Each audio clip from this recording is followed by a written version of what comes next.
It's better. It's better? Yeah, I think it's better. And we're live, so I'll be the judge of that. it's better. Did you know there's a soundboard here, so we can always be like, No, do not start it. I've already almost ruined D&D because of it. I know. You want me to hook mine up? Oh no. Yeah, right. Do you want me to intro this, Brent? If you like it, or I can if you like. do it. It's your episode, man. You just let me know when we're live. We're live already. know. We're on the Yeah, Oh, we're live. well, how about that? Yeah, well, there you go. There we go. Fancy that. Well, hello everybody, and welcome to the Geeks with Kids, the bi-weekly podcast from a parenting point of view. We took off that. Remember, we took off that tagline. It's I don't care. I'm adding it back in. But anyway, one episode where I'm Brent, and I am joined by special co-hosts Mr. Eric, Mr. Dave, and Mr. Marcus. How you doing tonight, guys? Woo! That's, I heard a woo. Like You got a a live crowd, we're woo.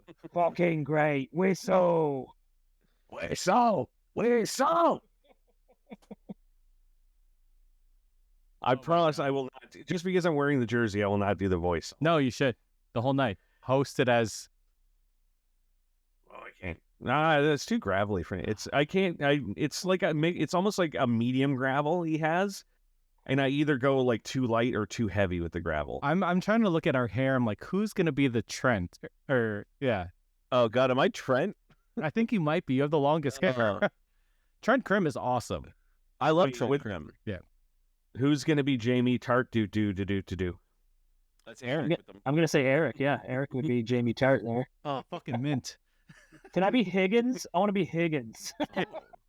You should, if you haven't figured it out, we're talking about Ted Lasso today. Oh man.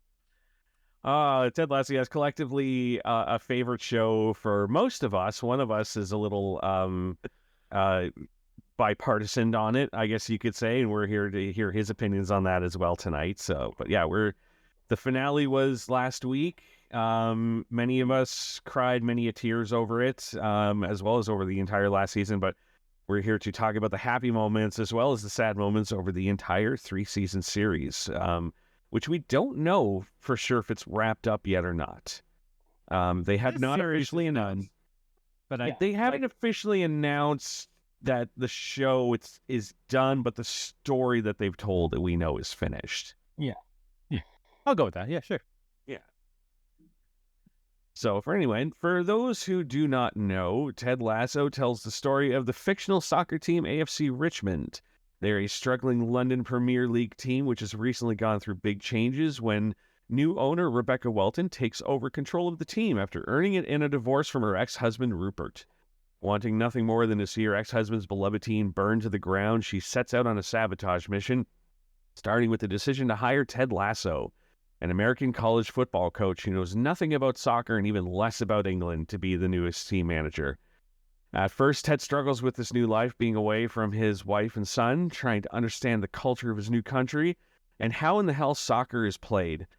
However, his folksy charm and optimistic style of leadership quickly begins to win over the staff, the team, the ownership, and even the hardened fans in the country, as he turns the struggling underdog team into true contenders.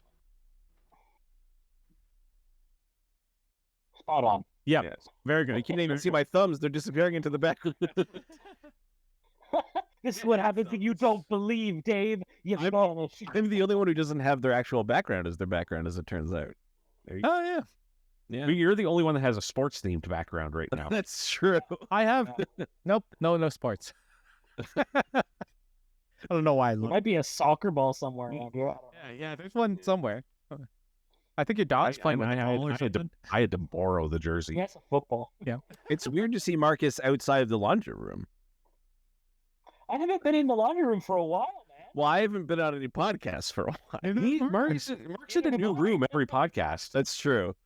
That is true. Marcus is going to start discovering new rooms. He's going to be in the attic. This is a YouTube When series. I want to see. When I get my workshop shed up and running like that, that will be the place where I'm at most of the time. That'll be great. Yeah. All right. So are we doing what? Like spoiler free stuff first? Yeah, look at the spoiler-free stuff first. Just do our general like thoughts on the show and stuff like that. So what's good or anything? We don't have to. We can't.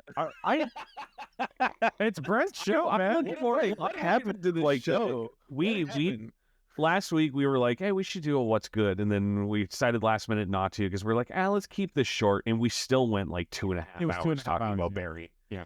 So we were kind of like, maybe because this is like 1 week after the next week without a break, then maybe we won't. You know what? I'll do what's good for me. All right. Go see Spider-Man. It's fucking amazing. It is. Yep. It is the most visually astounding film I've ever seen. Ever. My jaw dropped at many parts in that movie. Like I was just like the animation is astounding. Like just looking at Hobie's animation, he's animated on 2s, 4s, and 6s for different parts of his body. Like it's as an animation fan, it's astounding. Okay, you're gonna have to explain what you just said because I have no idea what the fuck you just said. This is gonna be a longer conversation when we do 2 hours. when we do a review on Spider-Man in a couple weeks. Yeah. Did we? And you guys haven't talked about Guardians yet, have you? No. Yeah, I don't think anyone other than me. And did you see it? I've seen it. I don't. Yeah. Okay. It was. Yeah. It was. It was a Guardians movie. It was me. Yeah, a bunch of my friends said it was great, but I mean, I haven't rushed out to see it, and I'm not going to. I'll see it. The only movie I say to go see in theaters is Spider-Man. Yeah. It's my Marvel's favorite movie. Marvel's not doing it for me anymore. They haven't for a while. I'm just checking everybody's levels. Like, testing the waters. Look at these fucking IMAX tickets they gave us. Yeah. Which IMAX did you go to? Did you go to Mississauga, like the real IMAX, or? I can't, Eric. One, I'm blind. Two, I don't. What? No, I went to the one here. Oh, okay. Yeah. 'Cause I know they're with Oppenheimer coming out. They released the list of like cinemas that can actually play Oppenheimer in the proper IMAX. Yeah. And the only one in Canada. Actually, no, there's one in BC. I think, but the only one in Canada. One. Yeah, and at West Edmonton Mall. Yeah, That's fair. That's where I saw Dunkirk in the proper format too. Yeah. So it's just all the proper formats for Chris Nolan films. It feels like, I mean, it's June already, and like there haven't been like a ton of crazy movies so far. Like usually it's the end, May into June. They tried. I guess the Flash is coming this next week or 2 weeks or something. Oh, this is a video game year, not a movie year. All right. Anyway, it's a video game for me, not a movie. Go see Spider-Man. Yeah. I was gonna go see it last week. I might go check it out this weekend. I was gonna my middle child Liara is a big Spider-Man fan, and she's like, "Can I come with you?" I was like, "I'm gonna watch it first and see how intense it is," and it is intense all the way through. I'm gonna watch it without you fucking interrupting me first. And like I'm fine. I mean, to be fair, the first one had Kingpin like crushing Peter Parker with his bare. Fine with that. Oh, okay. I'm glad Daddy's okay with that too. Look, sweetheart, that giant man is crushing your favorite character. She was more confused why Green Goblin was a big dragon type thing. I was like, oh, I had to explain that this is in the Ultimate Universe. Yeah. Why did I bring you? See, this is Peter A. Parker. You got A through Z, then they start getting to numbers, and then quick tidbit: there's nothing in the credits or after the credits of that movie. So. Okay. Good, because I'm fucking tired of it. The music is amazing if you want to sit through the credits, but there's nothing there. The credits for those movies, like the first part of the credits, are also usually like really nice. Yeah, like agreed. They are very good. Also, however, there is a mid-credit sequence during Fast 10, so fucking hell. Is there really? Oh my God, I'm not surprised, but there is. Anyway, Ted Lasso. Yeah. Forget. You gotta hang on. You gotta what's good, Dave? What's good? What is good, Dave? I mean, I finished the semester of school. My fourth in a row. I'm finally having a break playing video games. Good man. He's finally alive on a Monday evening. Holy shit! I mean, I do have work. I still have work, but I'm not working full time, which is nice. I've been actually. I got back into miniature painting, and my buddy got me into BattleTech, so I've been playing BattleTech. And the reason why is it's the cheapest game to get into, because you can just buy a box and play with it with whoever, like, and they're like $20-25. So the pre-painted plastic there. I very much enjoy all the painting tips you've given me, because I've used it on the ships and the miniatures that I've done, and it's I ended up finding I'm not even like a good painter. I don't dilute my paints or anything. So terrible. You're supposed to water them down. You guys are literally talking to me, who I am a professional painter and things, and I'm just hearing this, and I'm just like, you fuckers. Well, to be fair, I also did the paints I bought. They're dropper bottles, and my buddy was like, "You don't need to dilute those ones. It's my old other ones I'm supposed to." Yeah, my droppers are also very little. Yeah, they're like real. Anyway, it's I don't know. I hate playing. The thing is, I actually don't like painting. I like playing. Yeah, I fucking love it. I love it so much. I also hate losing, and I've lost 3 games in a row. Go back to Marvel Snap. Go back to Yeah, I'm so close to hitting platinum. But yeah, that's my one. Resets tonight, man. It does. Yeah, I'm excited. Just to start over, not because. I assume the next season is Spider-Man. I would imagine. Yeah. Right. Yeah. Anyway, that's my good. Mark living life again. Congratulations, Dave. Thank you. Welcome back to the world. For mine has been. I'm not sure if I mentioned it, or like if I was able to on this talk to you guys about it since I started, but like me and a group of people at work, every second Tuesday we get together and do a D&D night at work. Yeah, you hadn't started it the last time. It's been fucking magic. It's been so much fun, and like it's brought it's brought us so much joy in a season of work that has just been gut-wrenching and tiring and killing us all. But those Tuesdays that we get together have been so much fun, have been so awesome.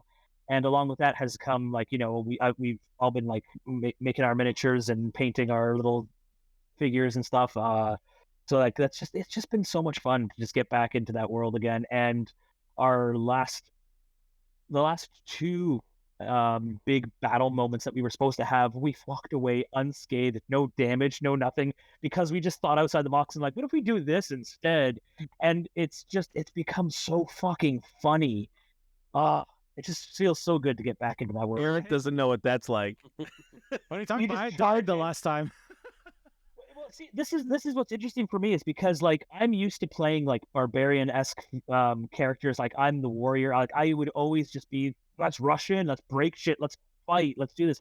And this time around, I'm a cleric, and I'm playing the character the way I've set up this character, and he's naive but cautious, and like there's like, so I'm actually really trying to play the character earnestly, and it's been so much fun because I've had to adapt and change the way I would normally play, and it's become actually kind of really, really good. Like just, and like also, I don't know why I took so long to get into the spells section of D&D. Like I was always like, no, what weapons? Oh fuck, man, spells are the best fucking thing, especially when you come up with weird ways to do shit. Are you playing 5th edition? Yes. See, my character runs into a corner and yells things at people. That's all he does. You suck. I hate 5th edition bards so much. They're nonsense. 5th edition cleric is fucking like I'm fucking tanked up, man. Yeah, it's crazy. It's really good. Hey, Holy Marcus. shit. Marcus, Yeah. what's it like meeting up with a group and playing regularly? Oh, it's magic. It's so good. Also, we get together. We're in the main building of the theater most of the time, in the big library, which nobody goes into. We've got glass windows all around us. Like it's just so Really good nice. acoustics in there too, I would imagine. Really good. You pop on the acoustics. lights, make it nice. Yep. Oh yeah. I did buy, Eric, like I know, like I don't know if you've ever been here, but I bought like Hue bulbs for my D&D table and all that stuff, and I got like a Bluetooth. So now now that I've finally had people over again for D&D, I'm slowly like. Mm-hmm. I'm doing a one shot in a couple weeks, the Questmaster one. You're gonna run it. I'm running it, which is gonna be funny. Are you gonna? Are those people gonna stream it, or is No. it just No. Okay. Are you like? This is also my first time using. I've been using D&D Beyond, and like it's I fucking love it. Like I'm not rolling. with It's D&D really yet. good for players. Yeah, like it's been like so good. Like just everything is just there for me to just touch and flap through, and like it's consistent with like everything. So like I don't have to worry about writing down my damage and writing down like my. It's just so good. I love it. Yeah, the DMs just have to worry about us Everything else. making sure that we do it. Because I've gone through the cycle now where I've now left D&D Beyond and I'm going somewhere else for an even better experience, hopefully. Yeah, I look forward to trying Fantasy Grounds. So, But yes, anyway, that's my good. It's a pretty good one. I like it. it. It's a good. Oh, also, Just hearing like you playing in like a giant library with all these like glass windows, I'm just picturing the Joe Manganiello's like playroom and that. Yeah. Which I watched a video recently of like the new table that he bought for it, and like I love it. that there's He something didn't about buy it. the It was a hidden gift. story that appeals to all of us because that was. I was like, I love D&D and everything. I enjoyed playing when I was younger. I love it. I wouldn't mind getting back into a game at some point, but god damn it, watching that table being made just like that hit me like the best part of that video is seeing Sophia look at the table and be like, What? have to dismantle the fucking need to like crane it into the house, and she's just like, I don't know if there's anything better than like because I haven't experienced this obviously, but to be rich and get to play D&D just sounds like so good because there's like whatever you can imagine, you can pay somebody to make it. You can just get it. You can have it. or they give it to you for free. Or they On give top it of to that, you you for free. have like a smoking hot wine in the next room, just like Sure. I love too that like he had to have it made to a custom size to accommodate Big Show. Yeah. It had to be tall enough for Big Show to be comfortable. Yeah, he plays with like Vince Vaughn. He's like 6'3", 6'5" or something like that. Yeah. Oh, Yeah, he's huge. I think the shortest one is Tom Morello, who's like at least 5'11". I imagine there's got to be some short because Smith's played with them a few times too. I'm pretty sure Kevin Smith's played a few games with them. And well, as we've established from Eric earlier, he's not too tall. No. He would definitely be smaller than 5'11" Tom Morello. I'm just making that number up, but I'm No, pretty sure he is Tom 5'11". Morello's- He is 5'11". Oh, I nailed it. Yeah. Brent, what's your good, bud? My good. I just discovered this afternoon. Actually, I discovered about 2 hours before we started today. Internet pornog. Oh, sorry. No, but that is so much better now that I have like 1.5 gigabyte network. Like, I'm like, I'm gonna say you can stream. love our new How internet many is so good. How many monitors are you using for this? This is a very parenting point of view. The better question, Eric, is in what vicinity in monitors do I have that and our screen right now? I mean, why not? Zoom in and enhance on his pupil. What's he looking at? That's why my glasses don't have reflections in it for the screens. So I rave about PC Game Pass all the time, and it's been lackluster the last little while. They haven't really put anything new out. And then I decided new title. they had a new game just went out, and I decided, let me give it a try this afternoon, and I'm already hooked, and it is the freaking car mechanic simulator. I don't know what the fuck I'm doing in it. I have no idea. I went in, they told me change the brake pads, and I disassemble an entire engine. I don't know what the fuck I'm doing. I don't know how to order parts. I don't know how to replace it, but I don't care. I'm loving it. It's like every car is a new puzzle to figure out. Have you heard of My Summer Car? No. I would check out My Summer Car as well if you like that. I do play PC building simulator, so I understand. But I know it's a computer. I love a lot of this. Like, I mean, Power Wash Simulator is one of the greatest games ever created. It's wonderful. Lawn Mowing Simulator, not so much. That was not good. You just mow the same 5 lawns over and over again for the entire game. I love that The Simpsons was right about like the virtual yard work and the virtual yard work. Like, that's the thing is like I'm super hesitant about like I don't mention games like Power Wash Simulator around like my mother or anything because I don't want her to know that I enjoy games about cleaning. Yeah. She doesn't need to know that. It's not. Here's the thing. It's not the same thing either, right? Like it's really not, because a real power wash can like take your hand off. I have an extreme burn on my finger here in a perfect line because I was using a paint sprayer and the pressure got a little bit wonky and like my hand was in the wrong position and I got like really close to the pressure and it literally through my gloves burnt my skin. Yeah, that was insane. One of the big jobs I've been getting so far this year is like power washing and restaining people's decks in that. And I will admit, the power washing in real life not as much fun as the video game. Yeah. Because it doesn't ding when you're done, and you need that ding. Yeah. So otherwise, you just want to keep going and keep going and keep going. You're But a different kind of soaking wet at the end of Power Wash Simulator, right? but I was very careful not to hit myself with the spray. But like even just after an hour, your hand is so cramped up. Got it. What's cramping us? I broke him.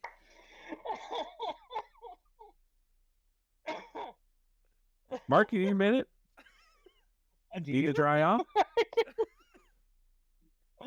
I think I don't know if you heard Dave or not, but well done. I heard part of it, and I know if Dave said it, I know A, it was probably hilarious, and B, it was probably at my expense.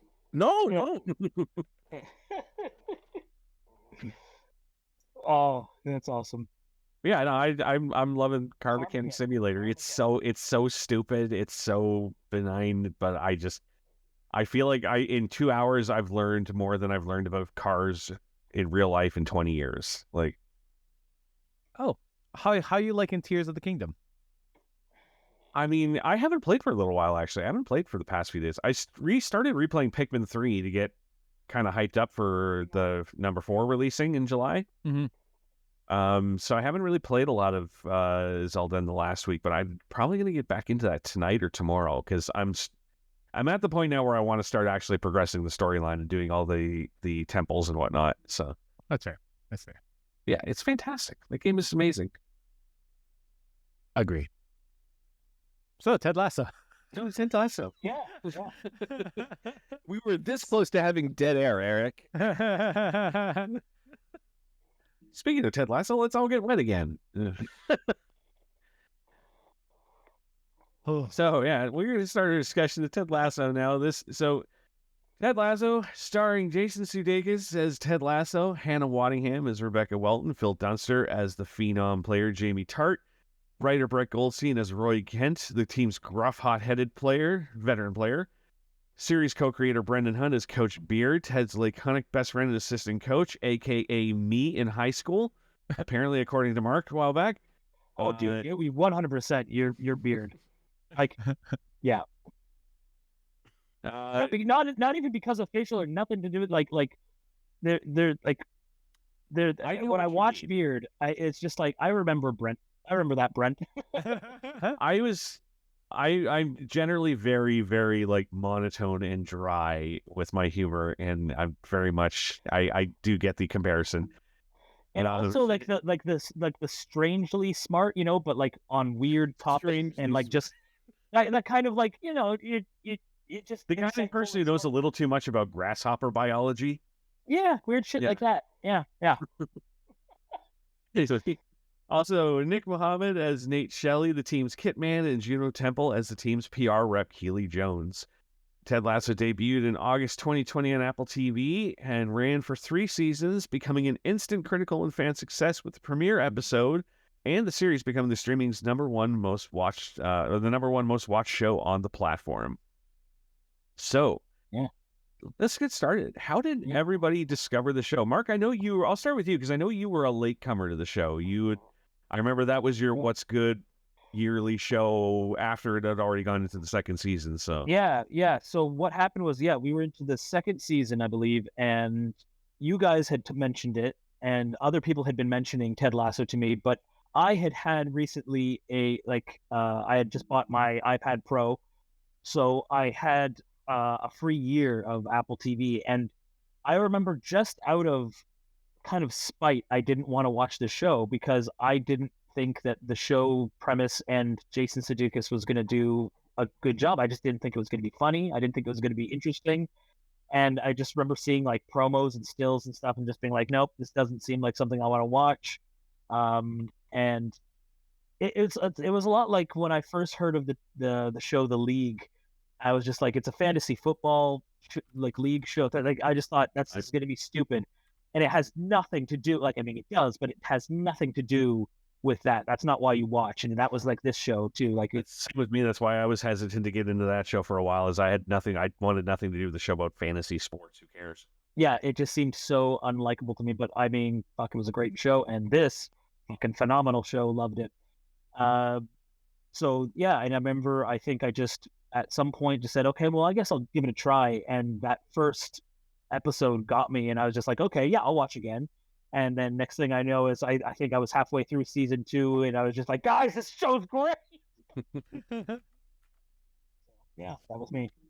Eric, what about you? Yeah, so I started watching probably 3/4 of the way through season 1, and it was just because people were like, you have to watch this show. It's really good. And then I started seeing the hype online. I was like, oh, you know what? Whatever. I had bought an iPhone that year, so I got the free year of Apple TV. It's like, fuck it, why not? I bought a granola bar at the store. They gave me 6 months. Yeah, so I checked it out, and yeah, really, like the first episode, like it hooks you like nothing else. So I was in for the long haul. And then I was already near the end of the season, so when it happened, I was like, "Fuck! I have to wait a year for the next season." Yeah. Anyway, it was good, and it's something I can watch with Megan. Like it's something we watch together, and it's that rarely happens now. Like we watched Survivor, we watched Ted Lasso, now Shrinking as well. So you know, I want to check that one out. Also, Brent Goldstein. Right? Yeah, exactly, and the creator of Scrubs, I want to say. Yeah, Bill Lawrence. Bill Lawrence, yeah. Dave? Well, yeah, the internet just wouldn't shut the fuck up about Ted Lasso. So on the internet, I was one of them. Yeah, I think Hawk probably too. You guys talked Hawk about was it a bunch. So in 2021, I bought a genie lamp, I think, and it came with a free no.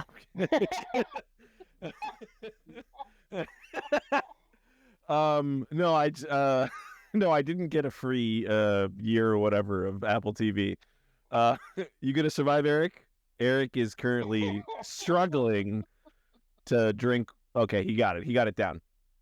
I mean, you set me up, right? Like that was perfect. So it was good. 101. There you go. Yeah.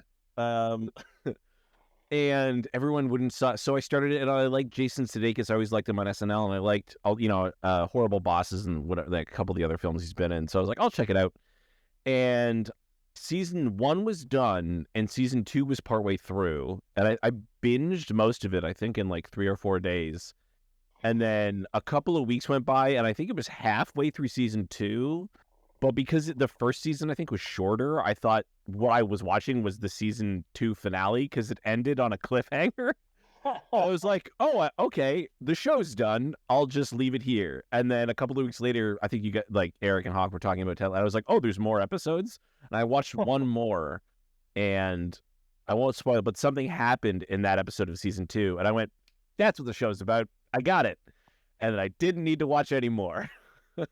So I think I did half of season 2, and I mostly liked what I saw, but I was just like, I don't think I need to watch any more of this. I'm good.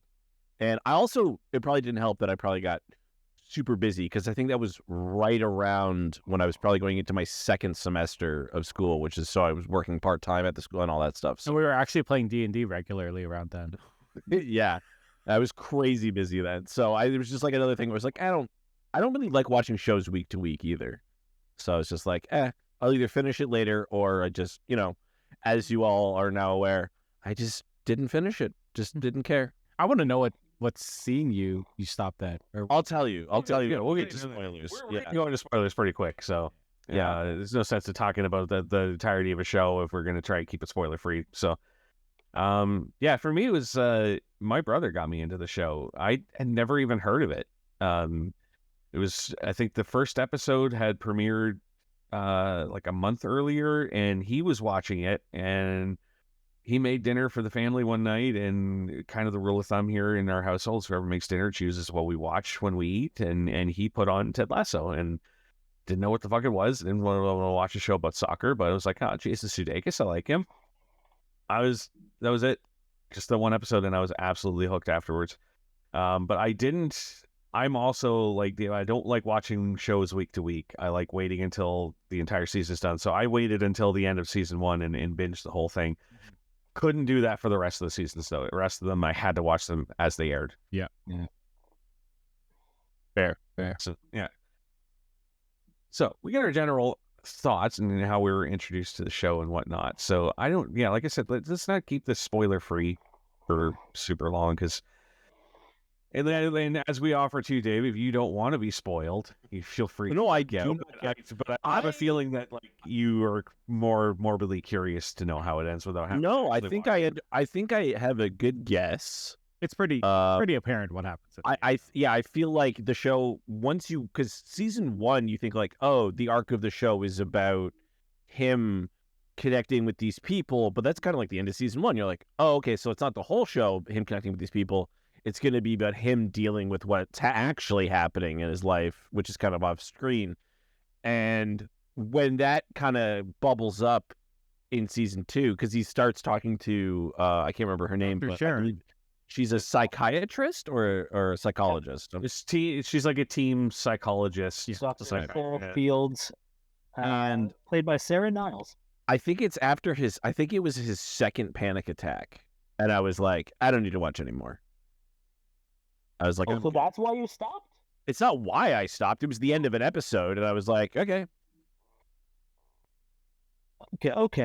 I think that's the panic attacks storyline was purely just the second season, though. Like, no, I know it's not. That happens. Like the dealing with it after, like him coming to terms with it. We're into spoilers now, everyone. So So I just started watching. I started watching from the beginning again. Very first episode, he's already showing signs of panic attacks. Yeah, for sure. Very first episode. So like it was something that was happening from the get go. But I mean, like it's you see it happening in the first. He starts dealing with the second, and the third one's sort of like him realizing what he has to do with that. Right. That's where I get where Eric's saying it's like the panic attacks that was the prevalent issue he was dealing with. Yeah. Building up in season 1, really dealing with it in season 2, and then season 3 is him trying to find the resolution to that. Like, exactly. He's found a way to stop the panic attacks, but he hasn't found the source of them. Mm-hmm. And it's season 3 is him trying to figure that out. That's what I figured. It was like, because he's obviously a very self-aware individual, Ted Lasso, and clearly he has a good psychologist. And I was like, well, he's going to figure out that the panic attacks, or he already knows because of what he's going through. I'm like, he already knows that's just a symptom of a thing, but he's got to deal with it. And I'm like, well, he'll figure out how to deal with it, and then he'll start dealing with the thing. Because, I mean, the show obviously has layers and multiple arcs, but I was like, that is the thing that the show is going to really, like, it wrestles with all these little things, but that seems like the big thing was like, what the fuck is going on in his life, and maybe even his past, that now he's actually going to resolve these things so that because he seems like this almost perfect individual, right? Yeah, but I mean, he doesn't. It's not about solving them. It's about like, I think it's more about just the way, like, living with those things and like living a real, like, the thing I like about the show is it has a very lovely end to the whole story arc, to everything, but it's not an all-time happy ending all around. Like, it's real. It's a realistic. It feels like a good point in a organization's life. Like, everyone's going to different spots. Like, that's life. You get to places and you separate. But it's not a bad thing. It's not necessarily a bad thing. It's not necessarily a good thing. But it's just what happens. We move on. We move forward. No, and that's what a lot of the discussion going on. Like, I'll bring this up as a discussion point, because like the first 2 seasons of the show got amazing reviews, critical acclaim, everybody loved it. Season 3, not so much. Season 3 was actually like really looked down on by critics and by fans, and the two of the main reasons were that Ted Lasso really took a backseat in season 3. Like, he was not the main character in season 3. And also that they felt like it just overextended itself by trying to tell too many stories about too many different people and having to extend episodes, and it really felt like it changed the show tonally. So I'm wondering, like, what you guys think about that. Because I personally, I think it's just an evolution. Yeah, I don't think the show ever was a comedy, like, hands down. It was never a sitcom comedy. It was always a show that was going to devolve into more serious issues as it progressed. the first season focused on him because he was the fish out of water, right? Yeah. And then as soon as we moved into season 2, we started moving into all of these various relationships, like the Jamie Tart moving forward with, him growing as a character, Roy realizing that he can't be a soccer player all the time. Like, he has to evolve. And really, this is everyone's evolution. Like, we see all these characters evolving all through the 3 seasons. And like we think about Hannah Waddingham's character, like, she was there in the first season to just get back. She was essentially the villain in the first season. And then to see where she goes by the end of the 3rd season, like, it's such a beautiful arc for all of these characters. And really, like what Ted said, it's not about him. The show is not about him. So he didn't have to be in the forefront in the last season. He had to be there because he was tying all these people together, but he didn't have to just be the main character. I love that we saw way more of Nathan this season. I am still unbelievably shocked at how this show did such a good job of making me love a character, absolutely fucking hate a character, and then redeem him so quickly to the point where I love that fucking character again. Like, I did not think they would be able to do that successfully. You could see, like, the little... Yeah, sorry. Other than Nate, you want to know the one who really got me with that kind of, like, turn this season was Rupert. I really felt like as the series was progressing, you started to see Rupert and Rebecca start to kind of reconnect and go back to, like, talking about why they got into this in the first place. When they have that dinner meeting, trying to convince them all to go and join this league primarily for money, and the two of them start recollecting about all of their memories about why they loved soccer to begin with and why they and all that. And you see him kind of like coming around, and all of these bad things start kind of happening, and him trying to, like, deal with his actions. And I really felt like they turned him around, and then the final episode, and they just quickly go, no, he's an asshole. I don't think they turned him around. I think what they were good at doing with that was, because, I mean, first of all, what's his name? Yeah. Anthony Head. Anthony Head. Thank you.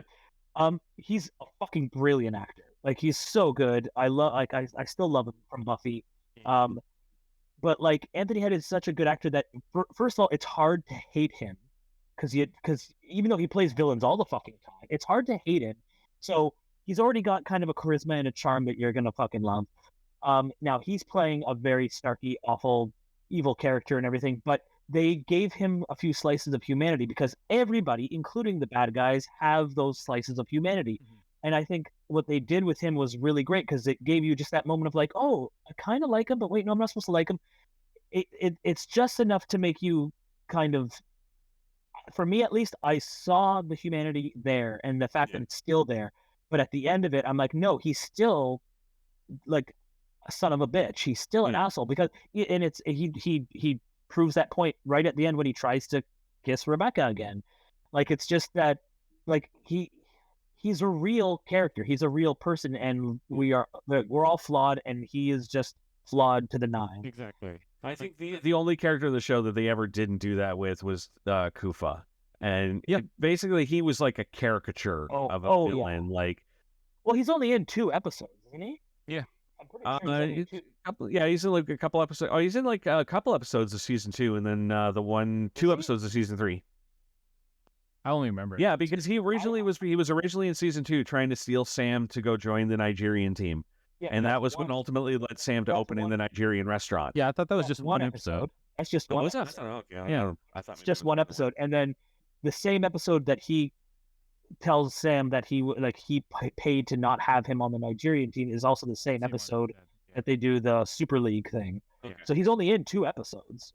Yeah. Going back on Nate, his turn, like, seeing the little shreds of humanity still in him throughout this season was why I was, when we started seeing Rupert, you get the little bit of that gray where you're like, oh, I'm starting to like him. I was like, maybe he isn't that bad. But then at that last episode, he's really lost everything.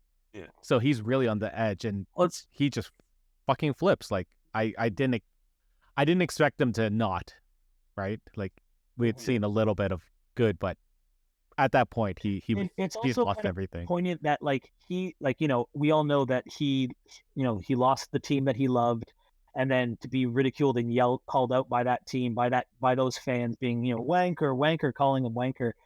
It's full circle. It's that kind of karma coming around and everything. But at the same time, it's funny how it mirrors the first episode of Ted Lasso when he gets out on the pitch and they're just cheering at him, wanker, wanker, wanker. And it's just kind of interesting how they did so many of those moments. And I only realize it now because I've just watched the first 2 episodes again, and all the things that have made it full circle in this series, but has completely turned with different characters and everything. It's pretty amazing. There's a really good video essay on YouTube that somebody put together of showing all of those parallels of like the journeys from characters from point A to point B, showing those parallels and everything that we completely forgot about. And I recall that one. It's also interesting to see that wanker was a term of endearment for Ted by the last episode, right? Like you get those older fans, they're just like, that older guy, oh, wanker. Yeah.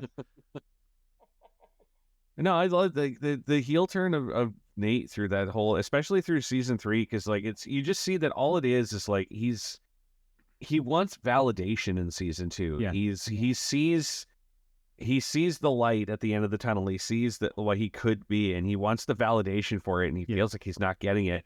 So he turns on like the one guy who was the only guy that ever gave him that validation, because he feels he's not getting enough, to go and try and seek that validation from someone who he comes to learn over time is a complete asshole. And I don't want that guy's validation, and that was what I liked the most is it's not him feeling regret about the decisions he made, but it's about him feeling regret about the people he chose to side with. And the realizing I picked the wrong people, like I backed the wrong horse, like I don't feel like in the second season you see how much he wanted to talk to Ted the whole season, and Ted is just dealing with his own stuff, so he feels like he's being left behind and being used. And as one of the few people of color on that show, it's not hard to see why he feel like he was being used for his brains. So when one person's like, you know what, we'll take you on, we'll give you everything you want because you're brilliant. Like how could he not like go over to that? He didn't have to go full Darth Vader, like with the suit and like the. I like that he did. That was a nice touch. It was nice, but I've seen people gray quickly, but holy shit, they grayed him in like a few episodes. I think that he was always gray. He would just die. Like he was very vain, like under the surface vain, where he wanted to look younger for everyone. But once he went there, he wanted to be like Rupert, and Rupert's gray, so he didn't need to dye the hair. Yeah, it's all one of those. Yeah, I mean they never address it, but it's just I could see that being a thing. But yeah, it just blew us away at how quickly he was just like silver fox kind of look out of nowhere. Yeah. Yeah. Right. So we've talked a lot about Nate. What other characters in the show have we come to love or hate over the time? Yeah, Mark, you look like you're already ready. Yeah, go, sure. I mean, it's so hard to pick because I've loved all these characters.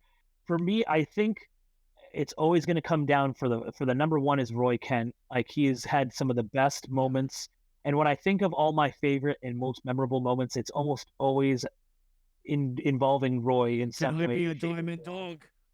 Yeah, from even in the first season, he's rough, he's gruff and everything, but you can tell that there's a softer side in him. You see it immediately in the very first episode. You know it's there, and then to see it slowly chiseled away. I love when he wears the tie-dye shirt, and and then when he starts showing up with the black tie-dye shirt, they're like, all right, that makes sense. It's like a little bit of both, and I just loved his evolution, and he's still.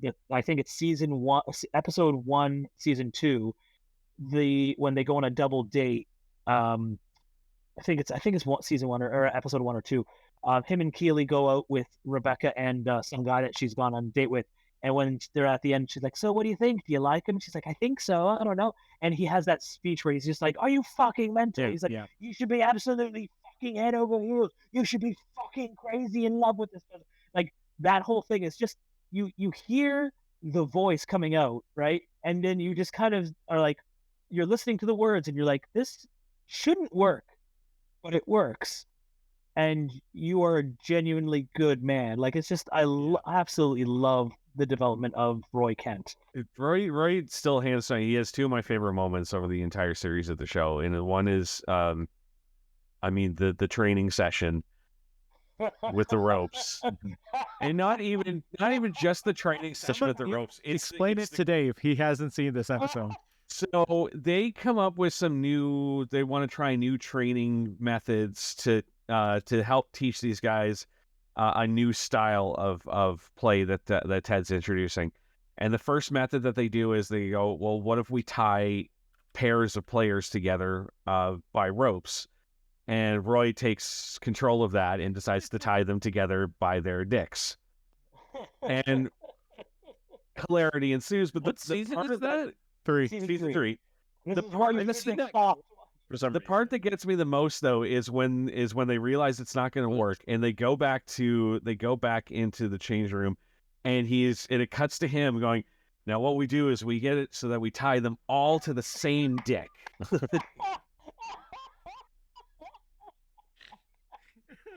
It's just like the first dick thing didn't work, but I got it. I figured it out. And this is Roy's idea? Yeah. Yeah. I think that moment, and also in season 3, I will forever be in love with Jamie Tart teaching Roy Kent how to ride a bike. Yeah, I was gonna say. Great. Yeah.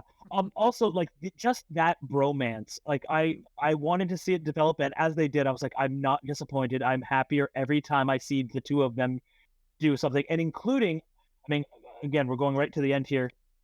The two of them biting for Keely at the end there, and literally getting into a physical fucking fight over it, and then I love the fact that she's like, "Oh, I can choose," and then just fucking sends them both away.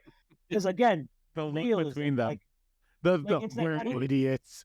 well, that's the thing. I fucking loved it. You're still. That's what I loved it. What I loved was how clueless they were about the whole situation. Was that like the entire season is Roy trying to figure out if he wants Keely back, Jamie trying to figure out how to get Keely back, and what neither of them realizes that the entire season, it's the two of them that are becoming one. Yeah. Like the more that they both want Keely and fight for her, the more they keep coming together as best friends. Yeah, and I fucking loved it. I loved it so much because I'm so tired of the whole like it has to culminate to a relationship. No, it doesn't. We don't need to see that anymore. We need to see It's other culminating into a relationship, but a different kind. A more mature one, yeah.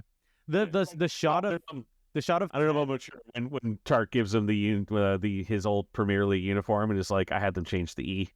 Yeah. that killed me. I died laughing. Like I was laughing for 50 minutes that I had to rewind the whole episode. Megan's like, why? I was like, it's so smart.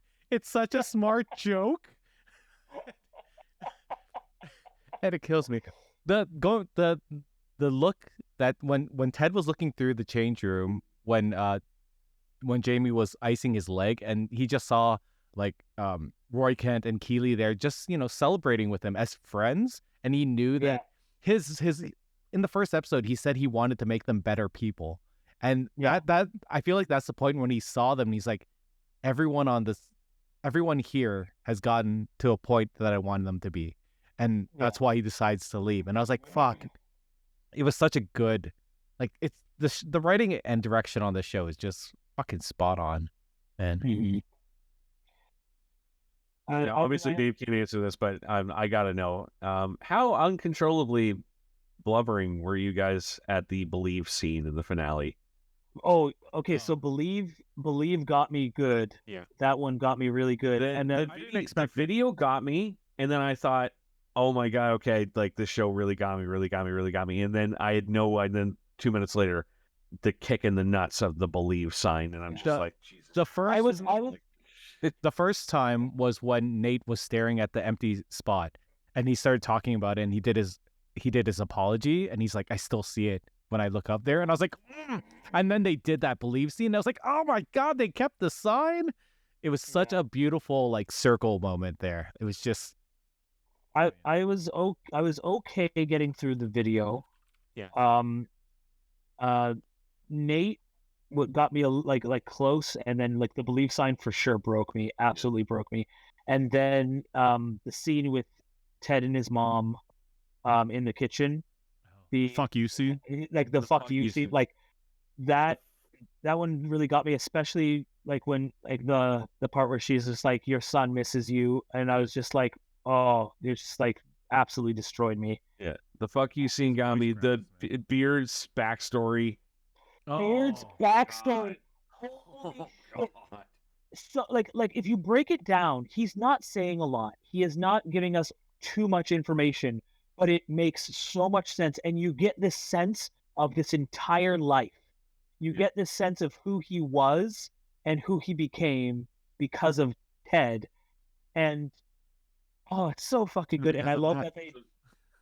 Yeah. So for reference, Dave, in the penultimate episode, Beard shows up at Nate's apartment basically to welcome him back to the team, as Beard is like the one holdout of like, I don't fucking want that guy back. And then Ted kind of reminds him, like, hey man, someone gave you a second chance once, and he kind of has this realization. He goes on to tell a story about how he was like, he and Ted were best friends in college, and then after college, Ted went and got married and started having kids, and Beard went off to start committing crimes and ended up in jail. And then when he got out of jail, Ted was the only person that would take him in and offer him a place to stay and food on the table, and he repaid him by stealing his car. And then when he could have gone to jail again, Ted gave him one last, like another chance.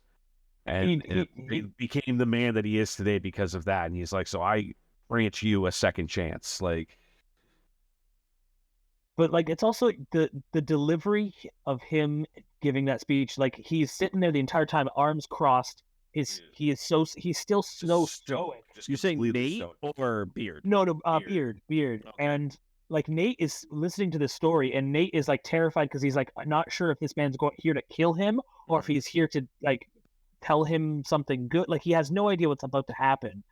And Beard's story, and like, to be fair, we know so little about Beard that seeing him stand there, even telling the story, it's kind of terrifying until you hear the culmination of the story and you see one or two single tears dropping his face, but still nothing changes in his demeanor, in his face, in his delivery.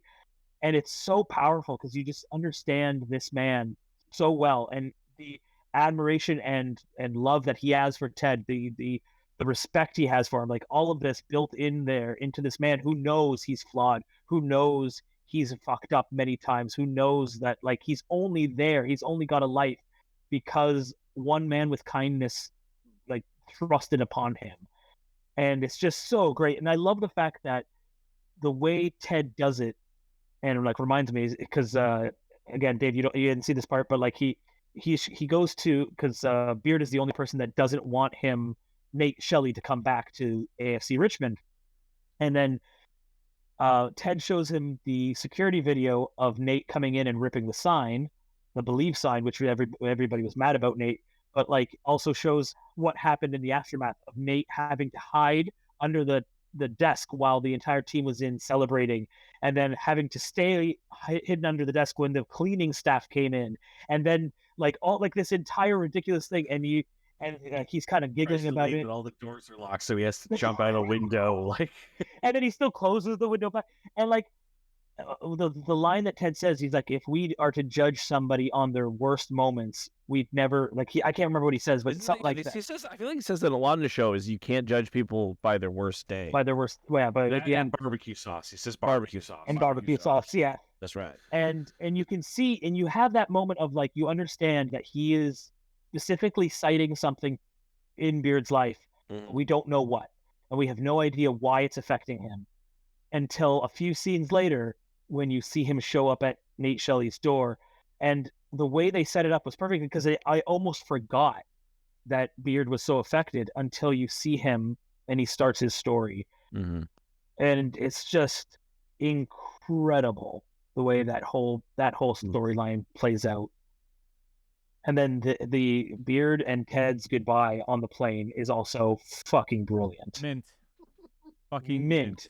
I think Yeah. this is a show that I'm really glad exists because it makes so many other people so happy and feel so good, and like That's maybe even makes the world a better place. I don't know. And like, obviously it's well written. Like everything about it is like, high production value. Like it's just an excellent show on all levels. It just doesn't. It doesn't. You know what? And It's so funny. I see your point in that, where it's like I can understand why people wouldn't like the show, because we've become so accustomed to shows that are about tragedy and about like violence and about all of like big twists and big horrible things happening and how do we overcome.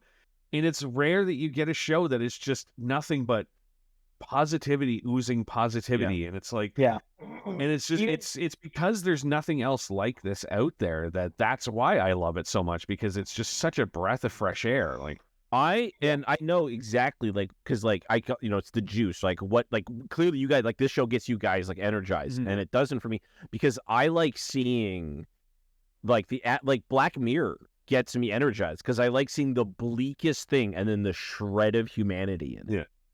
Whereas this show is like all of it's like so much humanity, and I'm like, but like this isn't that bleak.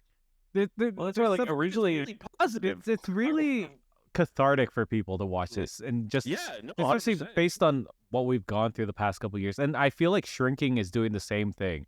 Like it is helping people go through some darker moments, and maybe hearing that from someone so positive on screen is what's helping them get through their day. And that I think that's amazing. That's why, like, originally, when I talked to Eric and suggested, like, talking about this and Barry, I suggested talking about this and Barry in the same episode, because I thought it would have been a really interesting discussion to talk about, like, the dichotomy of the two shows. So long. to have, like, you have a show like Ted Lasso where, like, good things happen to good people if you just believe in that, and then versus a show like Barry where bad things happen to everybody because everybody is inherently bad. Like, the funny thing is, I watched some of Ted Lasso and almost certainly have no desire to continue it. And I haven't watched. I've seen very few clips of Barry, and I can't wait to binge it. Now's the time. Now, It's waiting for it to finish. Like, I love when shows are like, like I love that Ted Lasso was like 3 seasons. We're out. Like, I love British shows. Barry like did that. the same thing. 4 seasons, we're gone. I would love to know what you think of the finale, because it has divided a shit ton of fans. Of Barry or Barry. Okay. No, Well, apparently it's very universally. I think I'm gonna do Barry while playing Final Fantasy 16. I think that's gonna be. That's fair. Yeah. That's fair. Because there's going to be a lot of grinding in Final Fantasy. The thing about Barry is that it's very visual at times. Like I'll watch it okay, while just doing this, like with my thumb moving around, so I can attack. No, just so I can fight the. Actually, no, probably not, because 16 is going to be different. No, it's Barry's a show visually where, like, not a lot is happening, but a lot is happening at the same time. But like Ted Lasso, you can big listen. fancies, Ted Lasso, you can listen to and still get everything. Yeah. Um, Ted Lasso is really not a visual show. A lot of there are times when it is. Yeah. But for the most part, it's not a visual show. Yeah. It really does. Ted Lasso, and this speaks to the way you guys talk about it and how well everything's constructed. Is it's a writer's show, and a lot of the people, 100%. a lot of the actors in the show, Beard, right, Sudeikis, someone else is Brett Roy Kent, right, Brecco. They're all writers on the show who are in the show, right? Agreed. I don't even know where we are now. This episode. We're everywhere. We're here. Man. It's We're every fucking gush fest. Remember, we're all getting wet today. Did we talk about Keely You yet? the splash zone. We talked about Keely in terms of God. her relationship with, like, the love triangle. but with she's her so and much Jamie, more but than not that. on her. Oh, absolutely. Oh, her as that What I eager remember model. is just her like friendship, her forced friendship basically onto Rebecca, where Rebecca is just like, who is this person? Why is she here all the time? It's like someone's girlfriend. And then she just like, she's in her office, like she just makes her friend. Yeah, and now they're best friends. Which I would fucking hate in real life. Like, friends, business partners, like Yeah. Mhm. I hate being around those people so much. in real life. Oh, Keely's so endearing the whole She's way great. through. She was a great character. She and I love that she was this model who had ambitions and never knew what to do with it. And then her friendship with Rebecca is what really blossomed. Like they both grew because of each other. And Listen, the It's only strange thing to- you need to succeed in your dreams is having a very, very, very wealthy friend. and that on that point I'm gonna jump onto that because one thing that I have negative about Keely is I feel like her entire third season storyline was a moot point.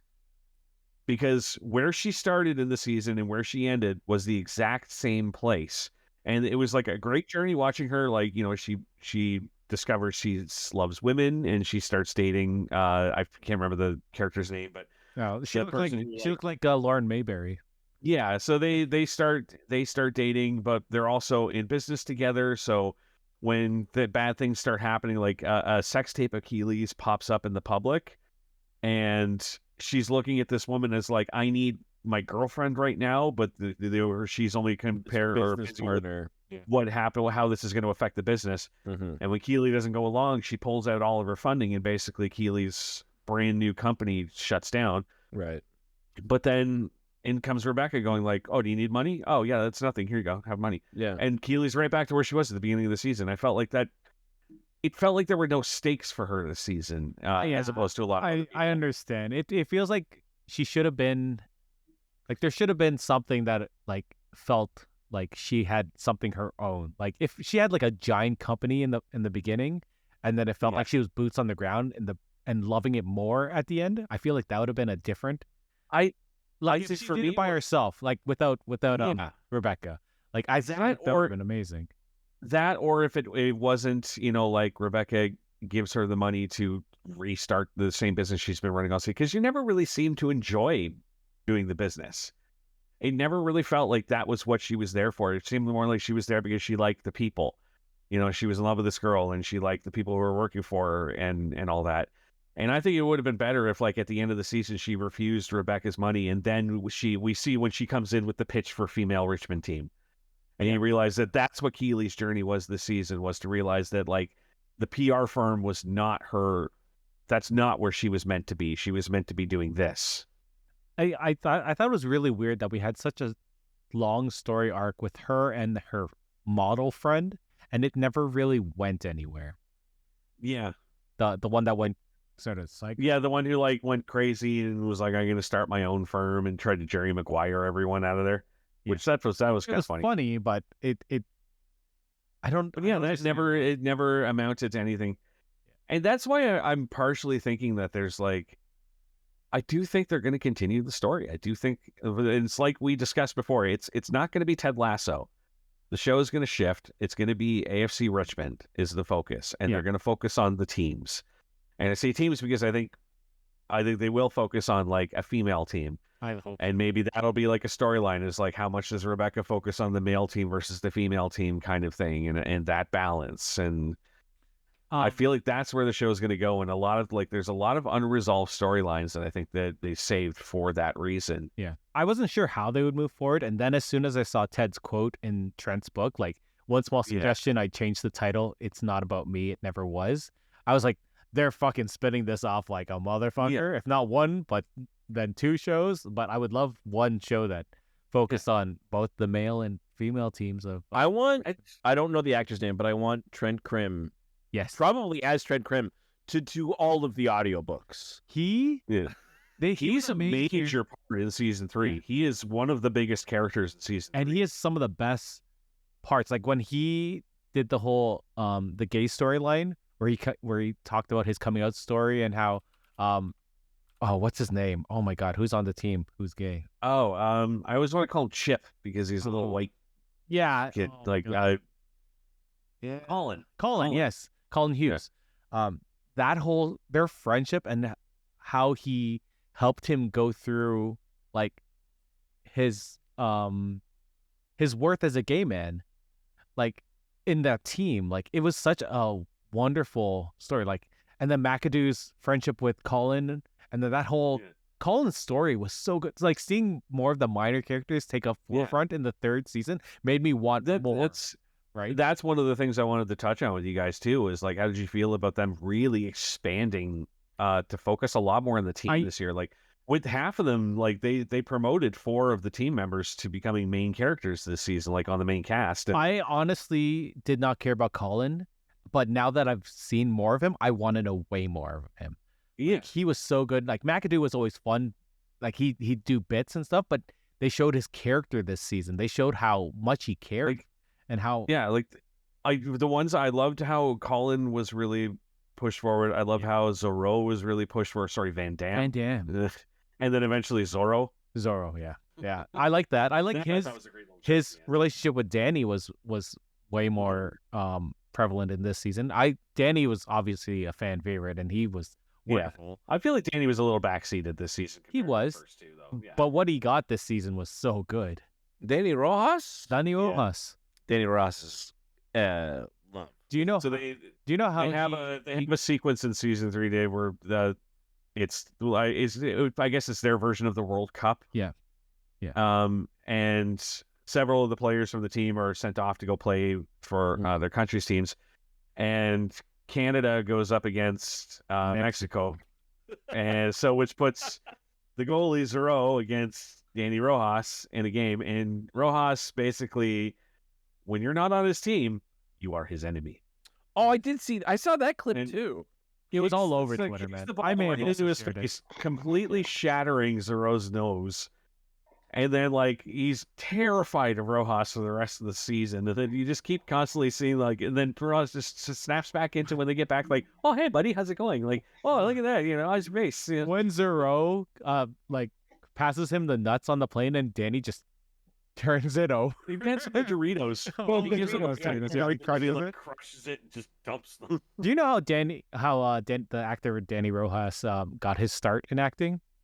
He was a football player all through his life. Like, he's not that much old. He's not that old.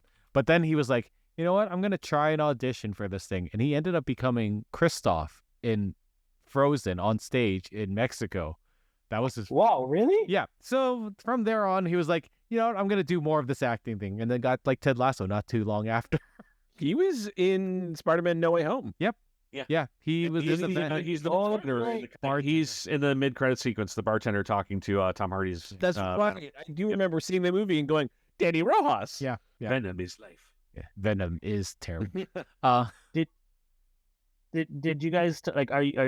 We talked about we were talking about Keeley and about how they kind of expanded the roles of the team this year so we learned more about all of the different players. We were talking about Colin and how good his storyline was this season. Colin's storyline was great. I loved the Trent Krim tie-in with that was really good. We talked about that too.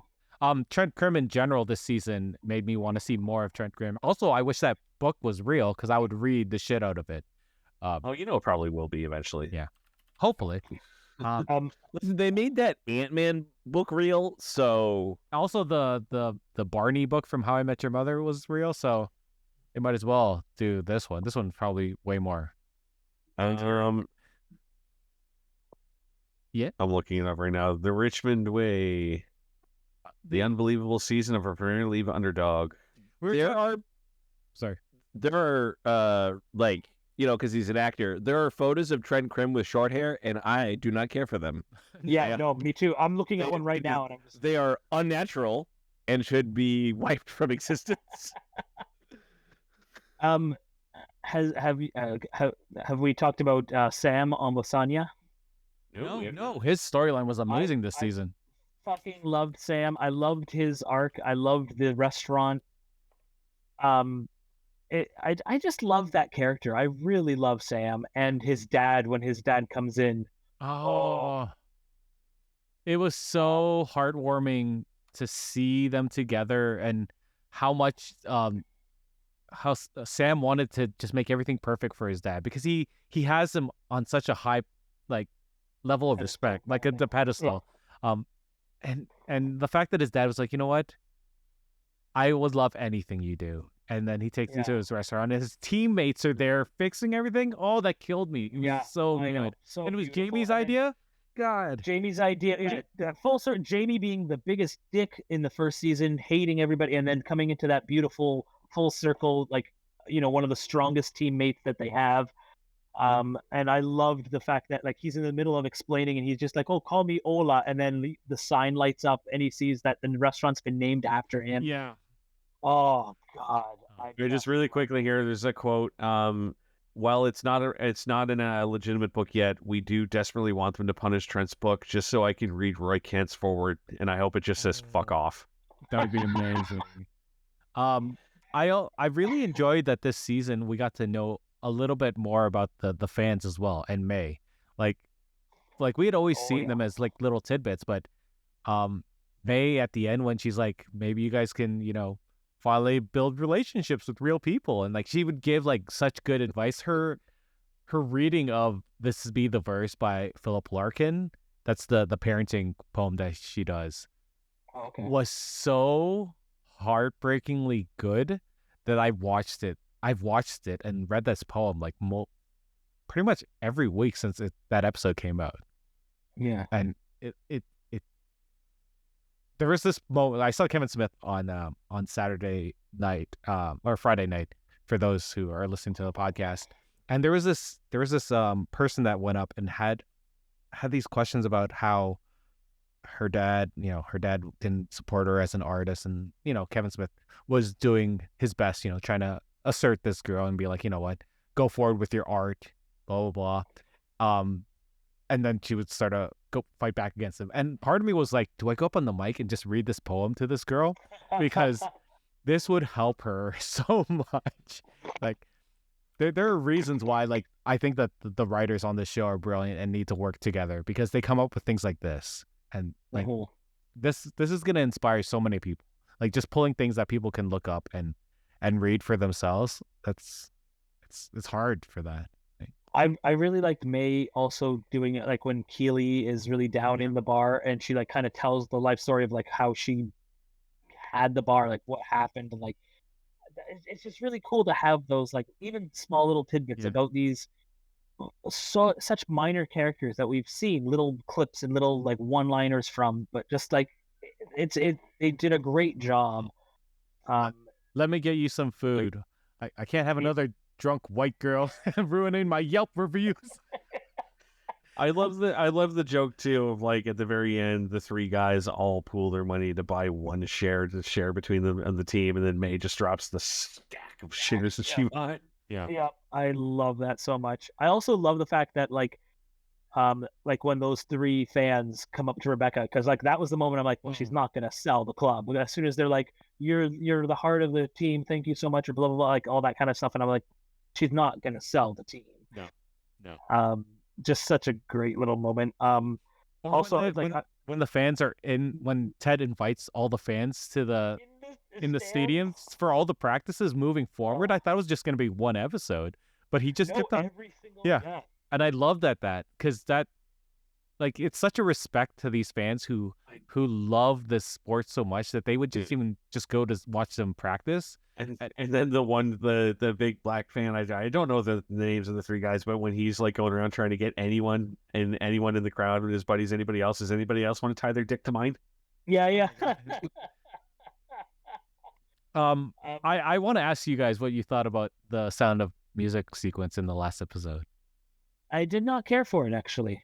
Yeah. Like I it was fine, but like to me it just felt a little on the nose. Yeah, like I was just kind of like, I thought it was fine. Brent? It felt exactly what I thought the show would do. Yeah, like it didn't surprise me in any way. I feel like they did something like that in the first season, didn't they? I think that's what they were trying to do, like bookend. Well, because they remember that there was an earlier season, and there's an earlier episode in one of the seasons where they were trying to do the bye bye bye video. Yeah, I think that was the first season, was it not? Yeah, he was trying to get them to do the bye bye bye dance, and it never happened. So he was always trying to get. I like that it was like he was always trying to get them to do silly shit like that, and so then they do it for him. Yeah. But I mean, it just felt a little like. I would have liked something maybe a little more original than that song. Me too. I think I would have preferred like something a little bit more either an original kind of song, or like some sort of original kind of thing, or something more obscure. I don't know. The Sound of Music was, I mean, it was kind of funny, but I felt like it just took up too much time that I would have preferred another piece of story information as opposed to that. I like the Rojas kept changing all the lyrics to adios at the end. Yeah. Oh God, I love it. I mean, it was still good. So my question to you guys then is Sam Obisanya versus the Dutch guy. Oh, I already know this. Who Rebecca ends up with at the end. 100%. I think it's I'm on board for the Dutch guy. Well, she does end up with the Dutch guy at the end. Yes, but the whole season seemed to be building that she was getting all these little hints that Obisanya was the guy, and that she was wrongfully dismissing him. I love Sam with the chef though. Like I love them together. Also, no, at the end, I was very happy that she ended up, and especially when when she finds out that he has a little daughter that comes like running up and everything and falls in front of her, and it was just like, oh, there it is, like there's the kid, like see, you don't have to have a kid to have a kid, like exactly. Besides like the 30-something year age difference, right? Like that even does because Sam's like 26. The thing is that never really like bothered anybody. It never bothered me on the show. Like I always thought they were kind of fun together. Yeah, I for me it was one of those things where I think that they ended the relationship the right time, the right way, and it just felt like it's sad, it's upsetting, but it's also just like, yeah, I guess it's time to end it. And I felt like I didn't want to see them try to force that back together. I didn't want to see this kind of like, because again, it was that kind of puzzle. The same thing with Roy Kent, and that like it felt like they were trying to get the teacher and him to be a thing at some point. Yeah, and I'm glad that didn't happen. I love that they just ended that on a definitive fuck no, it's not happening. Yeah.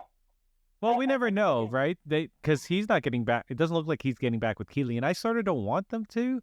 No, they shouldn't, because again, I feel like one of the best selling points of the show is it's got like that realism take to it. Mm-hmm. That like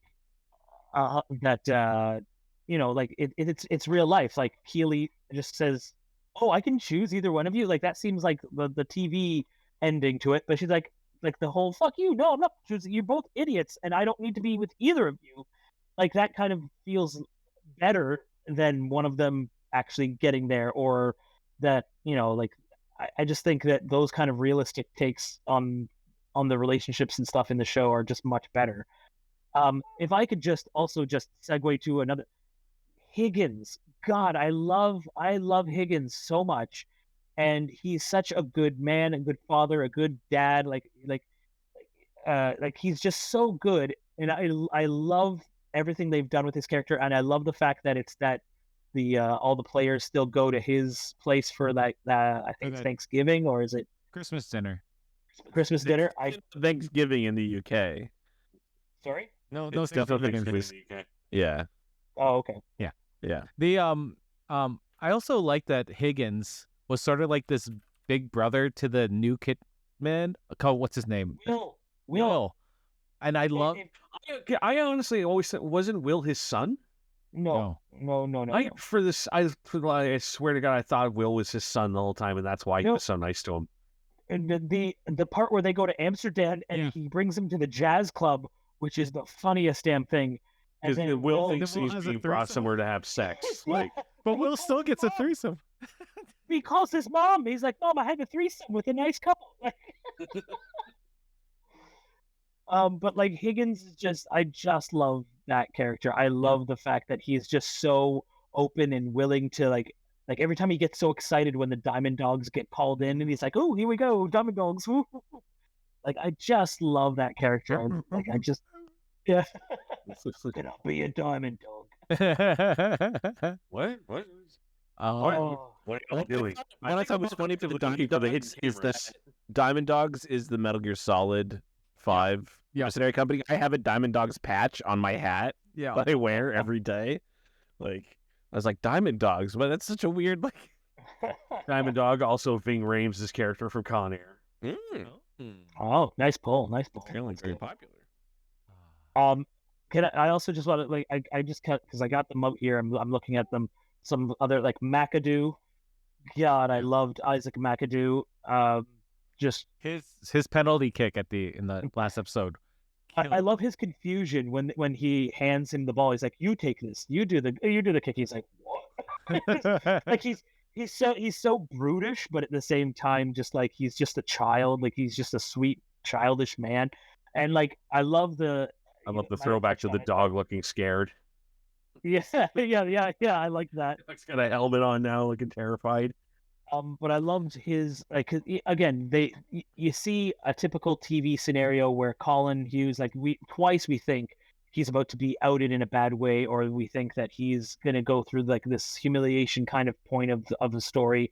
The first time when you see Trent writing the book and sees him, and you're like, oh no, something's gonna happen, and then that turns around beautifully. And then when he actually like gets found out by Isaac, he's standoffish, doesn't talk to him, like, completely avoids him, only to find out that the reason, like I kind of figured they were going to do it, but again didn't know until they actually did it. But the whole idea that he was just mad because he thought you didn't trust him enough to tell him, or like he wasn't important enough in his life to be told the truth. I think it was more that he thought that there was something about him, like he had come off as homophobic. Like, you thought that I would react negatively with this. Yeah. And I loved like their reconciliation at the end when they're like playing video games. He's just like, "Thanks, mate, I love you," and he's just like, "Can't say that, but you know I do, right?" Like it's just like a really sweet like moment between them. And I like the fact that McAdoo didn't get a lot of like spotlight in like a backstory or anything, but we got a nice sense of who he was, and we get a nice sense of what kind of person he was, which is really, really great. Yeah. Can we talk about the last Diamond Dogs? Because the idea of perfection that Roy Kent was trying to reach, and then everyone's explanation of perfection was so well done, and it's and looking at each of the people that talk, like Trent, Krim, Beard, Nate, and their perspectives on perfection and how people can change was such a perfect example of each of their characters at that moment in time. Because Nate's coming from the place where like he is changing, like, and he believes people can change, and Trent is at this point where he's like, I accept everything that I've done, and that's how I am gonna move forward, is accepting who I am. And then we get Higgins with the best. Human beings are never going to be perfect, Roy. The best we can do is keep asking for help and accepting it when we can. And if you keep on doing that, you'll always be moving towards better. Like that's Again, Higgins just he's just this wise father figure that everybody just kind of dismisses because he's kind of goofy and funny and just like, oh, it's just me, Higgins. Oh. What is his job on the team? Oh God, somehow he's like a promotional media specialist or something like that. Because like I understand a lot of the other people's jobs, but I just remember Higgins would be around. In the first episode, the first season, he gets a promotion from his original position, and it's given to him by Rebecca as an incentive to help get rid of Ted. Director of football operations. Oh, okay, so he's basically he runs the whole fucking stadium. Yeah. Okay. He's the office manager. Without getting the same kind of recognition. Yes. Because originally he was the communications director in the first season. Yes. Rebecca's the director. He's the stage manager. Like, oh, could we also just like Hannah Waddingham? I'm not sure if you guys have talked about her yet, but like I think just like a unbelievable force that just came out of nowhere. Like I've never heard of her prior to this show. And then the only reason I knew about her was because she was in the West End cast of Spam-A-Lot. She was the Lady of the Lake. That makes 100% sense. Yeah. So the first time I saw her was her singing the song that goes on too long. That song. Yeah. And I thought she was hilarious. And then I guess Game of Thrones when she did the shame thing, but I didn't realize that was her. I didn't realize it. I saw Sudeikis on he was being interviewed on Rich Eisler's show a couple weeks ago, just before the finale, and they were asking about he was asking about that casting, and he said basically Rebecca was like, that was the last person they casted because they had been trying so hard for so long to find someone who was going to fit the role, and they could not find anyone. Mhm. And then Sudeikis is like, so I flew back home, and I met up with a buddy of mine who I hadn't seen in a while, and I was kind of discussing the show with him. This guy's just a personal friend of mine from like back in our theater school days and whatnot. And I mentioned the character, and he immediately looked at me and went, Rebecca Waddingham. And I was like, Hannah. or Hannah Waddingham. And it's like, who's that? He's like, well, you just described the character to me, and I'm telling you that this is the person you need to hire for it. He's like, Yeah, "Fuck, yeah. never heard of her. He's like, don't worry about it. Just hire her. So they called her specifically to come in, and he's like, a buddy of mine said you'd be good for this role. And he said, we listened to about 10 seconds, and we were like, sold, you're in. Spot on. She He didn't commands. even, and then it was like the studio was sold on her once they found out that she was the Shane girl from Game of Thrones. Suddenly everyone was like, oh, yeah. No, we know her. Bring her in. That's amazing.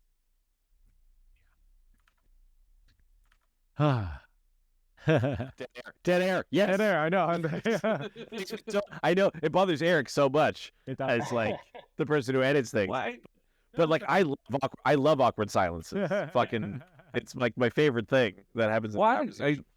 Is there anybody left on the show we haven't really? I mean, we haven't really talked about Jamie Tart at all. Like, we didn't talk about like him as like as a season progression kind of started character. it. Like, I mean, like we talked about him in like kind of his like in the Roy Kent sense, but not as like as him But, as like, a much- person.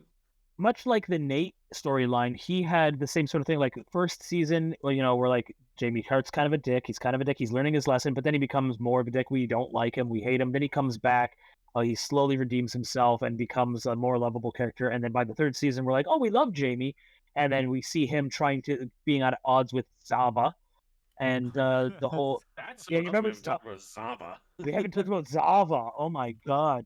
I love that character because he's relatively unimportant, but so important. Like we needed to see that kind of thing happen in the team, but we also didn't need him at all. No, he was way more important than Model Friend, who happened. to Oh show god, Model Friend was just who cares? I don't Shandy. is it? Shit. So like, I don't know who. Model Yeah. friend. Yeah. Shandy was just garbage. Didn't need her at all. And he was just there to make sure that we knew Ted was gay. But without Shandy, we wouldn't have gotten we needed the Barbara, Barbara needed somebody to point out, and her and Keely needed something to get that road moving and stuff. I don't know. I love that Zava was there to show Jamie what he was like and how it's not about just one person like leading the team, and it was all of them, and how Ted got to that. I don't remember the name of the type of total football. Total football, yeah. And how that was the way that they needed to move forward, was that everyone was as important as everyone. But even then, that's not even. It wasn't even really Ted that made the system work. It was Jamie, because even Ted was still like, Jamie is still a point man. Jamie is still number one. Everything flows through you guys, but it ends at him. And Jamie was the first one to be like, no. Yeah, you got to go. What's the thing he says? He's like, you got to use me. You got to go. You got to use me, not go. And like use me. Don't go to me. Go through me. Yeah, you got to go through me, not to me. I love hearing Phil Dunster talk as Jamie Tart. Just the coach. It's all about poop. It smells like poop. Like, fucking love it so much. Yeah. But like his character, like again, rewatching from the very beginning, the first episode or second episode, I can't remember which one it is. Ted right off the bat calls Jamie in. It's the second episode. Calls Jamie in after one of the games, and he just says kind of like, Jamie, you're the best athlete I've ever seen. You can play circles around all these guys. You're incredible. You're fit. You're amazing. And he's like, yeah, thanks, coach. I try to work out. Blah, blah. He's like, now if you could just learn how to turn the you into an us, he's like, you'll be unstoppable. And that's from like the very beginning of the show. And then at the end of the show, the team is unstoppable because Jamie Tart has finally taught the team how to become a team. And he himself is the one spearheading that, which is really interesting. Agreed. Does anybody else have any other points? Or do we I get need into more. wrapping this up? I need more. We'll do our little wrap over. Wait, I want to know was there a favorite scene you guys had for the last season? Because I loved the last season. Oh God, there's so much. I mean, like I already mentioned, like the bike riding, the dick tying was up there. Those are really good. I think the bike riding or the perfection speech were my favorite too of this season. The giant avocado was good. I like that one. The finale. That is really good. Yeah. Like he sent us one avocado. Like, oh shit! Holy guacamole! I really like that, like Ted and Rebecca's talk in the stands, like when she's trying to convince him to stay. And he basically says like nothing the whole time. Like, yeah, he's just sitting there, and she's going through this crazy heartfelt speech, and she's also like trying to bribe him, trying to be like, I will make you the highest paid person to do this job, and it still wouldn't be enough. And like, imagine somebody who's like, I'm about to make so much more money on this team. We could sell shares and we can become so rich, and I could pay you so much more money. Like, imagine somebody who you know is being 100% truthful, offering you more money than you've ever been offered before to do a job that you're already doing and you're doing well with a bunch of people you like. Like, you're being offered all this stuff, and then just to be like, I've already made up my mind. No. Yeah. Like, just such an amazing scene. And you know, at that moment, that's when it's the end of the Ted Lasso story. Ted Lasso is done. The final scene between Ted and Rebecca in the airport, killed me. Like, seeing these two people who had gone so close, like, and had started in such opposite ends. Well, she was trying to ruin him and the team all at the same time, right? But to bookend this is they wore the exact same clothes that they met in. Like they were wearing the same things, and it, like, when I saw that, I was like, "Fuck, that's a good." To tag on to the same scene, the kid who comes up and asks him for the Aussie at the end is the same kid who came up and asked him for the Aussie in the first episode. Like, yep. Yeah. If I could also just say, in the same world, in that airport scene / plane scene, Ted and Beard's goodbye, where we finally learn Beard's name. That was pretty awesome, and like, I just love the way they have it set up, like the seats that are facing each other, and I love everything about it, because you know that is such a loaded goodbye. It's such a loaded, like, goodbye, but Ted understands it. He knows it has to happen, and just I love you, Ted. I love you too, Willis. I fucking love that so much. And I also just love the when he finally leaves, and she's like, the stewardess comes over and she's like, "Do you want to go with your friend to the hospital?" "No, I'm good." Wow, asshole.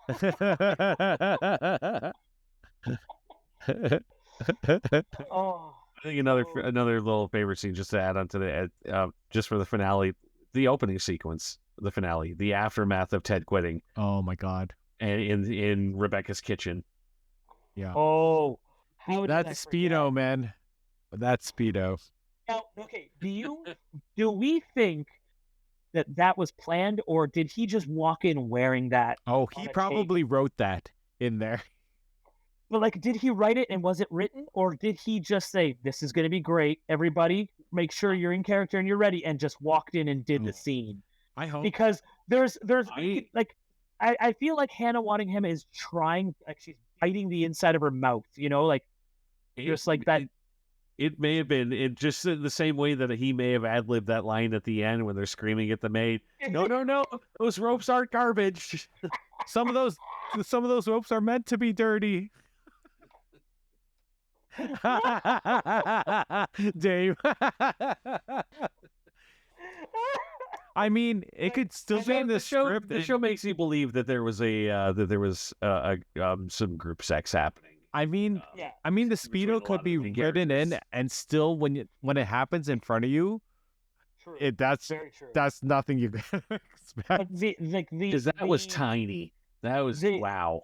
I love the fact that they threw, because like, just before the episode started, we were even kind of saying, like, me and Chris were talking about it, and I think we even said something like, "So what do you think? Like, what do we think Ted's muse was?" Because they ended that the last episode just before the last episode, they end with her being like, "This is where I give you a big reveal," and she's like, "And I've got nothing," and then he goes, I got one, and then it just goes to black. And but Like, they played Home from The Wiz, that song. So I was sitting there, it's like, I wish they didn't pick that song.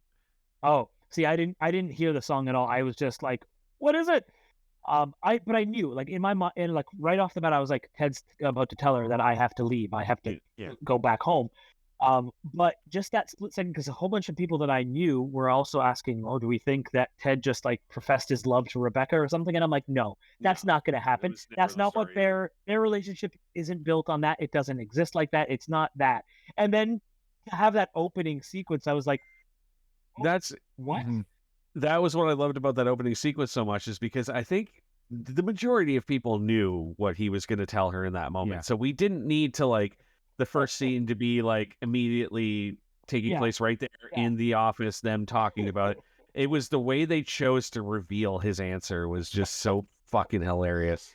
Well, the fact that he comes out and like, do you want to talk about it? And she's like, no, I don't. And like, you're just like, what is this? What is going on? And then as soon as oh my God, I loved it so much. When he said the neighborhood had gas, I thought he was just talking about his epic suits. I also just love the when he sits up on the counter and his cheeks are like right beside her coffee cup. It's just, oh my God.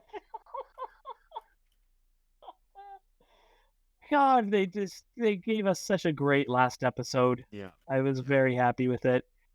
Okay, I mean, like I'm looking at the roster here of people. Like, Sassy was great. You know, she's always great. Yeah, she was fantastic. I loved the fact that there didn't have to be something with her and Ted. Like, I didn't need to see that. We didn't need to see them get together. Jade, we got to see Roy's niece again, because she was less in this season. For sure.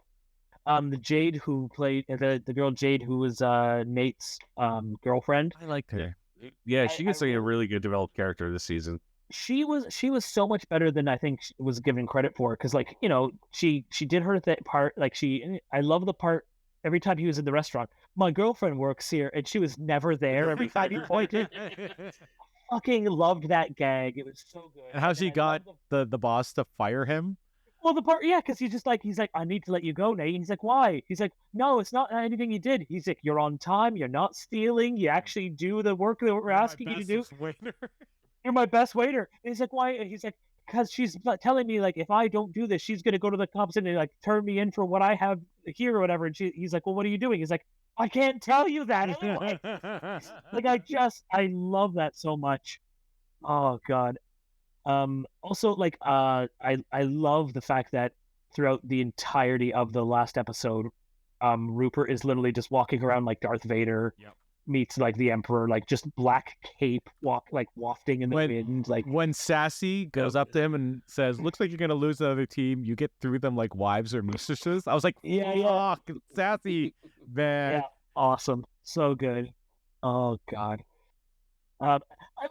It was funny that we saw the Doctor again at the end. I wanted more of her this season. Me too. I felt like I wanted to see more of her and Ted's like professional goodbye. Like, I wanted to see something where she kind of drops the professionalism for a goodbye with him. You know what I mean? Like, just a little bit. I would have really liked that. But it was nice to see that she was the head psych person for she's working for the team again. Yeah.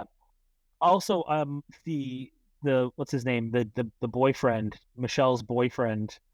Watching. We're digging deep on characters here. Yeah, the doctor. There was some waiter from the 4th episode, like. No, not the one that had a line. The one behind him that was out of focus. When the boyfriend was texting throughout the game, I was like, I'm gonna fucking kill you. I know, right? That's the thing. You're like, they're doing it on purpose to be like, this guy's a douchebag where he's kind of pissing us off. We don't like him. But like, I mean, I think Carissa kind of asked, she's like, do you think that they stayed together or they split up? Do you think her and Ted are back together? And I kind of said, I'm like, I don't think Ted and the wife are back together. And I think that she's probably still with that boyfriend. Like, even though it doesn't show it, like, that just because he was a dick that one time doesn't mean he's a bad person. And again, if it's that whole, if you judge somebody by their worst moments, you never know, right? Yeah, like this show was never about the show was never about romantic relationships. The show was always built around like parental relationships. Yeah. It was always about like mentorships and things like that, and how like Nate and Ted, Nate and Rupert, Jamie and Roy, like it was always about those types of relationships. So this was always about him being with his son at the end. The wife, nothing to do with it. Yeah. I also, again, pulling characters left, right, and center. The guy that played the original coach for AFC Richmond, that then coaches on the field. 3 balls. Yeah, I love the fact that was called back again. Like his balls always hang out of his shorts and everything. So fucking funny. And yeah, and it's a perfect way to solidify Rupert's kind of descent into like villainhood / like the hatred of that character and everything was kind of nice.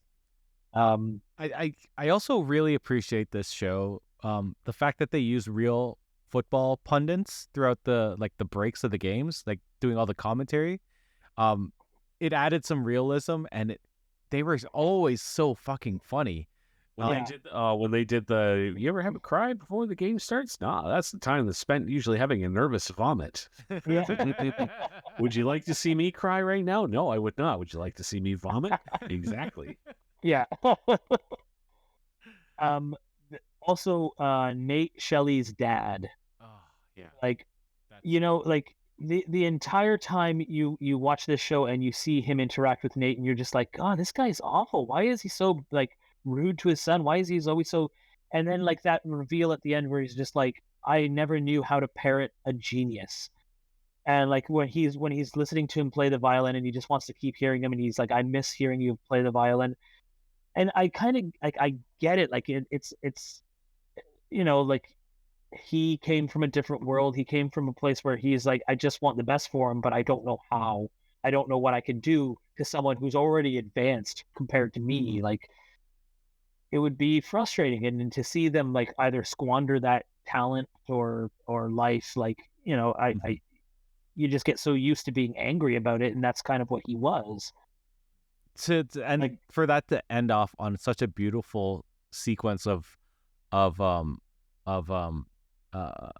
Nate playing violin and going through all these emotions of trying to figure out where he wants to be in life, and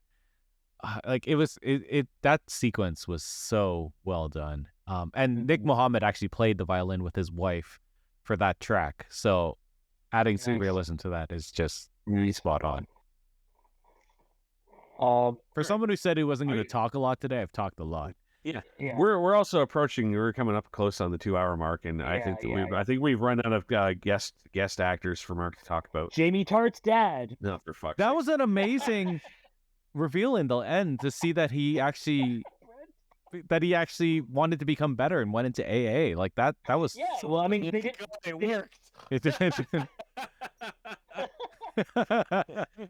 I'm starting to side with Dave on this show now. Like, what about Jan? What's? Oh, the Netherlands guy, the guy from Netherlands. He was so good in this season too. The French guy on the team. The French guy with his wines. Yeah. I don't remember his name. Oh my god.